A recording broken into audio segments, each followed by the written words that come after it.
There is a disturbing possibility. A possibility that few Christians truly consider. What if God had revealed the exact moment of the Messiah's arrival, hundreds of years before Jesus was born? Not just the century. Not just the generation. But the prophetic window itself. A celestial countdown. And the most frightening thing, a group of Jews seems to have noticed. While the most respected religious leaders of the time completely missed it. Imagine that for a second. You spend your whole life studying the scriptures, memorizing verses, teaching the law, waiting for the Messiah. And when he finally arrives, you don't recognize him. But an isolated group in the desert recognizes the signs. A forgotten group. Mysterious. Obsessed with prophecy. The Essenes. And perhaps the most important question isn't about them. Perhaps it's about us. Because if Israel missed the signs of the first coming, the world may also be missing the signs of the second. Music rises. Most people read the Bible as a collection of stories. But some biblical texts seem something completely different. They seem like codes, maps, prophetic clocks hidden within history.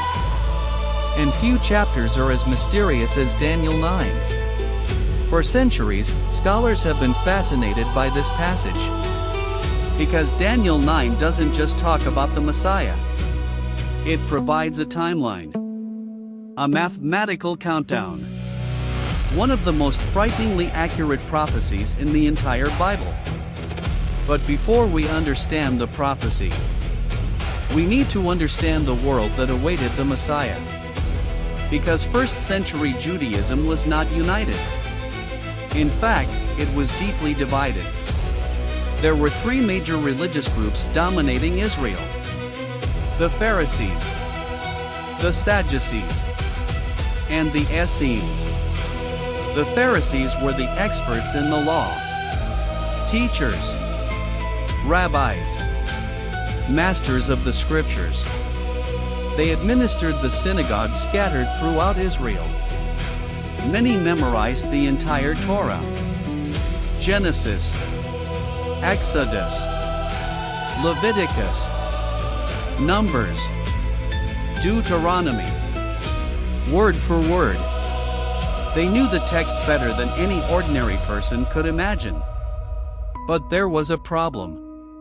Over time, oral tradition began to occupy a place as important as the Word of God itself. Jesus confronted this directly. In Mark 7, he says, "You have let go of the commands of God and are holding on to human traditions." They knew the scriptures, but they lost their hearts in them. Then came the Sadducees, the priestly elite, the men of the temple. Rich, influential, close to Rome. They controlled the sacrifices, the money, and the religious politics. But spiritually, they were extremely limited. They didn't believe in resurrection. They didn't believe in angels. They didn't fully believe in the supernatural. It's almost unbelievable. The men responsible for God's temple didn't fully believe in God's spiritual power. And then, there was the third group, the Essenes. Perhaps the most mysterious group in all of Jewish history.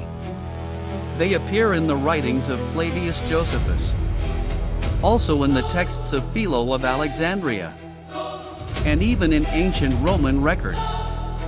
But curiously, they never appear directly by name in the Gospels. Not once. And that makes it all the stranger.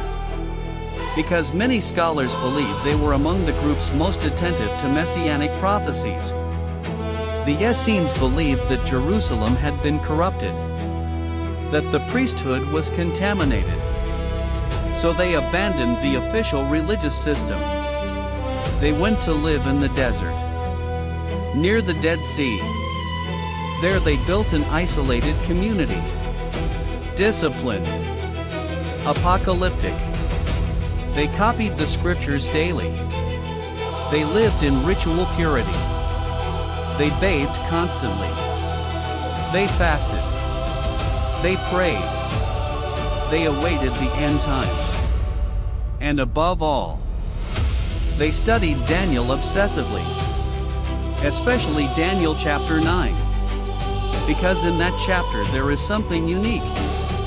Most biblical prophecies say what would happen. Daniel 9 says when. And it all begins in Babylon, 538 years before Christ. Jerusalem had been destroyed. The temple burned. The people taken captive. And an old man, now over 80 years old, is reading the writings of the prophet Jeremiah. His name is Daniel. He notices something shocking. Jeremiah had said that the exile would last 70 years. Daniel does the math. The 70 years are ending. Then he begins to pray desperately, fasting, confessing the sins of the nation. And then, the atmosphere changes. Gabriel appears. The same Gabriel who centuries later would appear to Mary. The same Gabriel who would announce John the Baptist. Whenever Gabriel appears, something related to the Messiah is about to happen. And then the angel delivers one of the most important prophecies in biblical history. Daniel 9 verse 24. 70 weeks are determined for your people and your holy city. The word weeks here does not mean normal weeks. In Hebrew, it means sets of 7. 70 sets of 7 years. 490 years. Gabriel then divides this period. 7 weeks plus 62 weeks. 69 prophetic weeks. 69 times 7. 483 years. But using the biblical prophetic calendar of 360 days. 69 times 7 is equal to 483. 483 prophetic years. Now observe this. 483 multiplied by 360 days. 483 times 360 is equal to 173,880. 173,880 days. Gabriel says, from the order to rebuild Jerusalem until the Messiah. A countdown. A prophetic clock. And here everything gets impressive. Historians identify the order in Nehemiah chapter 2, during the reign of Artaxerxes, 444 BC. From there, the count begins. 173,880 days later. Many scholars arrive precisely at the period of Jesus' triumphal entry into Jerusalem. The day we know as Palm Sunday. The Messiah entering the city, riding on a donkey, exactly as Zechariah had prophesied, while crowds shouted, Hosanna to the Son of David. Do you understand the weight of this? Centuries before the crucifixion, before the Roman Empire, before Herod, before Caesar, God had already set a prophetic clock in motion. And some were watching. The Essenes were probably among them. While many religious leaders completely missed the moment. This explains something extremely important. Why Simeon was waiting. Luke 2 describes a man named Simeon in the temple. He takes the infant Jesus in his arms and declares, now you may dismiss your servant in peace. How did he know? How did he recognize the Messiah among thousands of Jewish babies? Because he was waiting, observing, discerning the times, perhaps even counting the days of Daniel. And this completely changes how we view the birth of Christ. Because the first coming of Jesus did not happen in a vacuum. There was enormous messianic tension in Israel. People were expecting something. The prophetic clock was ticking. And this expectation was everywhere. Many Jews believed the Roman occupation was temporary. Many believed God was about to intervene in history. Some expected a military Messiah. Others expected a prophet like Moses. Others believed two Messiahs would come. One priestly, one kingly. Israel was spiritually restless. The air itself seemed heavy with expectation. Even the Magi from the east somehow knew something extraordinary was happening in Judea. Think about that. Foreign wise men traveled enormous distances searching for the King of the Jews, while many inside Israel remained spiritually blind. The signs were there. The prophecies were there. The timeline was there. But familiarity had made many people spiritually numb. And perhaps the danger still exists today. Mid-hook. But now comes the most disturbing part of this story. Because Daniel not only prophesied the arrival of the Messiah, he also prophesied his death. Daniel 9 verse 26 says, after the 62 weeks the Messiah would be killed, dead, cut off. Centuries before the cross existed. Centuries before Roman crucifixion. Daniel had already seen this. And then the prophecy continues. After the death of the Messiah, Jerusalem and the temple would be destroyed. And that is exactly what happened in 70 AD. Rome completely destroyed Jerusalem. The temple was burned. Thousands died. Ancient historians describe rivers of blood flowing through the streets. The temple that once represented the center of Jewish worship was reduced to ruins. Massive stones were torn apart.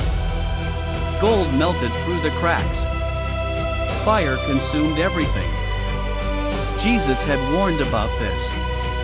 In Luke 19, he weeps over Jerusalem and says, "You did not recognize the time of your visitation." Perhaps this is one of the saddest verses in the Bible. They had Daniel. They had Isaiah. They had Zechariah. They had Micah. They had the prophets. But they did not recognize the Messiah before their very eyes. And that should frighten our generation. Because Jesus compared the last days to the days of Noah. People continued living normally. Eating. Marrying. Buying. Selling. Ignoring the signs. Until it was too late. And notice something important. In Noah's day, the judgment did not arrive without warning. God gave signs. Time. Opportunity. But humanity ignored everything. And Jesus said the final days would look similar. Perhaps the world is repeating the exact same mistake now. Because look around. Israel is once again at the center of world geopolitics. Wars in the Middle East. Global alliances are emerging. Surveillance technology is growing. Economic crises. Social instability. And millions remain distracted. Like the religious leaders of the first century. But there is another striking detail. In 1947, Bedouin shepherds found jars hidden in caves near the Dead Sea. Inside them were the Dead Sea Scrolls, the texts preserved by the Essenes. Among them, ancient copies of Daniel. As if God had preserved those prophecies for 2,000 years, to reappear exactly when Israel returned to the modern world map. At the same time that the UN voted for the recreation of the State of Israel. Does this seem like a coincidence? Or does it seem like a prophetic clock ticking again? Because perhaps the Essenes understood something that many modern Christians have forgotten. The Bible is not just a spiritual book. It is also prophetic. And the signs matter. Jesus criticized the religious leaders, saying, "You know how to interpret the appearance of the sky, but you cannot interpret the signs of the times?" This question continues to echo to this day. Are we discerning the times? Or are we as distracted as Israel was in the first century? Because the truth is, most people want comfort, not discernment. They want motivation, not spiritual vigilance. But Jesus never asked for spiritual distraction. He asked for vigilance. Matthew 24. Watch. Don't guess dates. Don't panic. Watch. Discernment. Spiritual attention. Awareness. The Essenes observed the signs. Simeon observed the signs. Anna observed the signs. While many religious leaders merely preserved systems. And perhaps this continues to happen today. Too much religion. Too little discernment. Too much system. Too little spiritual vigilance. Too much noise. Too little prayer. Too much entertainment. Too little awareness. But there is something even deeper here. Daniel didn't just receive a chronological prophecy. He received a revelation about redemption. Gabriel says that within that period God would put an end to sin, bring in everlasting righteousness, make reconciliation for iniquity. Everything pointed to Christ. The sacrifices pointed to Christ. The Passover pointed to Christ. The temple pointed to Christ. The lambs pointed to Christ. The cross was not an accident. It was planned. Planned before the foundation of the world. Isaiah 53 had already declared, "He was wounded for our transgressions." Daniel showed when. Isaiah showed why. And perhaps the most frightening thing is this. The accuracy of the first coming should make us take the second much more seriously.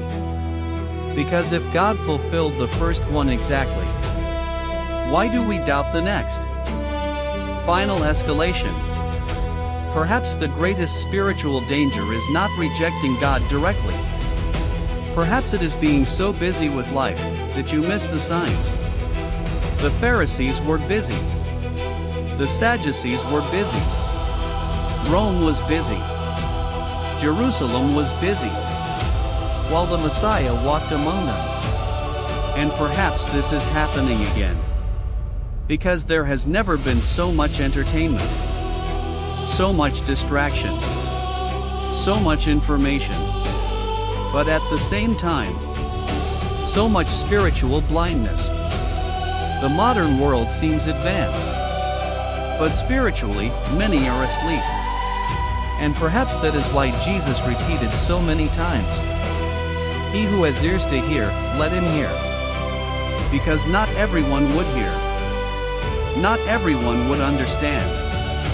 Not everyone would be prepared. So let me ask you something honestly. If Jesus had come in the first century, would you have recognized the signs? Or would you have just been another distracted person in the crowd? And if the signs of Christ's return are actually increasing now, are you spiritually awake? If this video opened your eyes, subscribe to Last Scroll.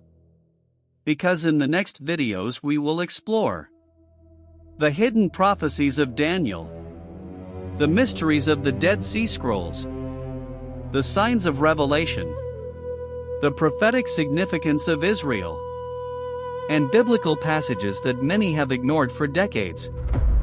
Because perhaps God's prophetic clock is further ahead than the world imagines. And perhaps most people are repeating the exact same mistake of the first century.